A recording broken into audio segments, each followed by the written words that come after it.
Hi everybody, welcome back to another tuba related video. I thought I'd start posting videos of my collection here on YouTube just to sort of document it. None of these I anticipate are going anywhere anytime soon, so it'll be good to um, keep track of what I have somewhere. Um, just in case, right? But also, I feel like it's good information out there.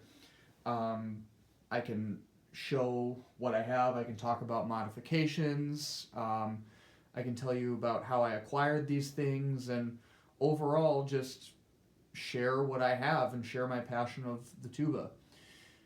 As you might know, I do a lot of posting on Tuba Forum on Facebook, but talking about stuff I think is a little bit easier for some. I know I write a lot and it takes a long time to read through my stuff, so this might be fun. It might be a total failure. I don't know. I'm also no videographer. I have my iPad on a stand and it's just going to point at the horn. So, this one, not that one. This one is a Holton model 350 6/4 recording bell B flat tuba. It's based on the same body as the Holton 345, but obviously it's got the recording bell stack. That bell is 24 inches, and it may fit similar Holton sousaphones, similar sized, I should say, Holton sousaphones. Maybe it'll fit the Con 20K, 38K, 40K, whatever it's based on that 6/4 size body. I have no idea.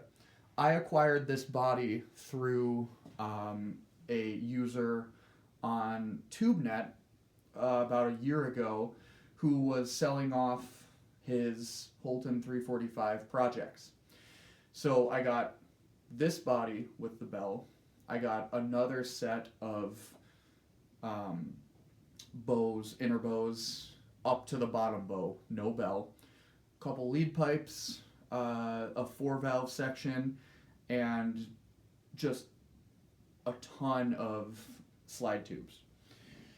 Now, being somebody's project, it needed a significant amount of work in order to get it looking like this. I also needed to find a valve section, but if you remember, I had that Holton B flat 340 that I was looking to turn into a 345. Now that valve section is on this tuba. I would suspect that this valve section was rebuilt at some point in the past. It's just in too good a shape to not have been. But it made for another playable tuba. Now, usually these bell front Holtons would have a first slide similar to that one on the double bell euphonium, where it's got this, find my finger, it's got this double loop going down and up, but this one has the more conventional upright bell valve section. Now I have the bell tilted a little bit to the left, but our right, just to keep the center of gravity a little bit more that way, so the stand doesn't lean towards that double belled euphonium. So when the bell is pointing straight, the slides have a full range of movement. It's no problem. So a little bit about the playing characteristics of this horn. I have long suspected that the reason so many of these 345s, whether B flat and C, or C, exhibit weird flat notes, particularly F below the staff or bottom line G, is because they were so sloppy when they put them together. Solder jobs were terrible. The way that the bows fit in the ferrules, the way they were cut is terrible. And this tuba obviously wasn't playable when I got it, but my own 340, yeah, it had that flat F. Second space C was like 35 cents flat. It's weird. On this horn, having been properly soldered together in not too much of a rush. Guess what? The open partials all line up. That flat C still remains, but that's because when they build these things, they build the first slide and probably the third slide a little bit long to compensate for the low register. So, 1 and 3 low C is mostly fine, but when you do that, then you throw out the mid-range of the horn, and now that's flat. So, on a 3-valve instrument, you're going to have to pull slides, and these are made for schools, so they understand, well, these kids aren't going to pull slides. And also, when they're assembled, the slides probably didn't move anyway because they were so out of alignment. That's why they did what they did. So I think if you have one of these horns, even if it's a 345, I'm going to bet you're going to want to shorten the first slide by an inch or two. And I haven't done that on this horn yet, but it's on my list of things. As far as, playing characteristics and sound goes, this is the single best sounding instrument that I have, bar none. It just makes a gorgeous, huge sound. It rattles everything. It shakes the floor. The low register responds really well. It's just a beast of an instrument, and it's heavy. I would bet that this horn is close to 27, 28 pounds.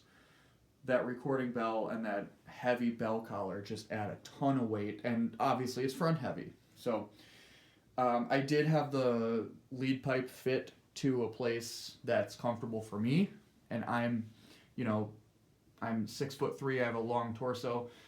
All of my horns have mouth pipes that are probably too high for some people. So just be aware of that. But the pipe is stock. We had to completely rebend it because obviously it was made for that different style of valve section.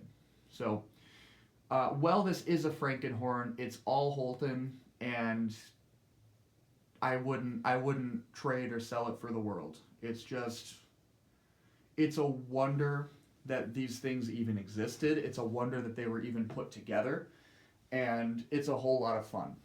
So if you have any questions, feel free to comment. I still have some other things to do. I'm going to strip what's left of the lacquer. It's flaking off. It's getting all over my hands, all over my clothes.